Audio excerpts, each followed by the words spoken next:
આજે પંચમહાલ જિલ્લાના મોરવા હડપ તાલુકા વિધાનસભાના મોરા ગામે આમ આદમી પાર્ટીની જનસભા મળી અને આજની સભામાં ભાજપ અને કોંગ્રેસમાંથી 500 થી પણ વધારે કાર્યકર્તાઓ અને સક્રિય આગેવાનો આમ આદમી પાર્ટી પરિવારમાં જોડાયા છે। એમનું સન્માન સાથે અમે વિધિવત રીતે પાર્ટીમાં એમને જોઈનિંગ અમે કર્યું છે।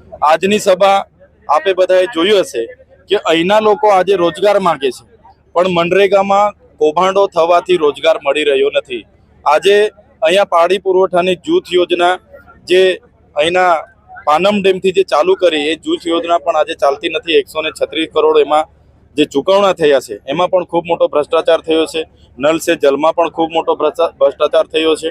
સાથે સાથે આ વિસ્તારના લોકોની રજૂઆત અમને મળી છે કે ઘણી એમની જમીનો આજે પણ ઘણા વિસ્થાપિતો થયા છે, એમને નામે જમીનો થઈ નથી, આજે પણ એમના ઘરો નામે થયા નથી, એમને મૂળભૂત સુવિધાઓ મળતી નથી।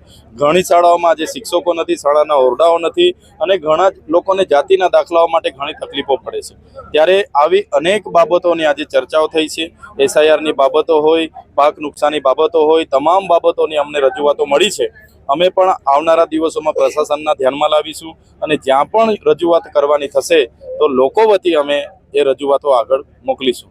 પણ કામ કરી રહ્યો છે એવા અમરસિંહ રાઠોડ સાહેબ, માન્ય ચંદ્રકાંતભાઈ મછાર કે જેઓ રામ અને રહીમની જોડી છે એવા ચંદ્રકાંતભાઈ મછાર, લક્ષ્મણભાઈ પણદા જેઓ તાલુકા પંચાયતના ઉપપ્રમુખ રહી ચૂક્યા છે એવા લક્ષ્મણભાઈ પણદા સાહેબ પણ આજે મેત્રાળ ગામના વતની છે, પણ જોડાઈ રહ્યા છે। રાયસિંગભાઈ નાયકા જેમાં સામાજિક ન્યાય સમિતિના ચેરમેન રહી ચૂક્યા છે। દલસુખભાઈ મછાર જેઓ પણ તાલુકા પંચાયતના સભ્ય રહી ચૂક્યા છે। ઉદયસિંહભાઈ ભેદી કે જેઓ એક સામાજિક કાર્યકર છે અને ટીએસપી ના સભ્ય પણ રહી ચૂક્યા છે, હાલમાં ચાલુ છે એમ છતાં આજે આમ આદમી પાર્ટીમાં જોડાઈ રહ્યા છે। ખૂબ ખૂબ આભાર। રાજુભાઈ ચંદુભાઈ ડામોર કે જેઓ કોંગ્રેસમાંથી ચૂંટણી લડ્યા હતા અને કેટલાય વર્ષોથી ભાજપનું કામ કરી રહ્યા હતા એવા રાજુભાઈ ડામોર પણ જોડાઈ રહ્યા છે આજે આમ આદમી પાર્ટીમાં। એમની સાથે 500 લોકોનો કાફલો છે। અર્જુનભાઈ સાહેબાભાઈ ભામૈયા બોલ્લાવ જેઓ પણ જિલ્લા પંચાયત ભાજપના કાર્યકર્તા છે, જે પણ આવી જશે। સાથે સાથે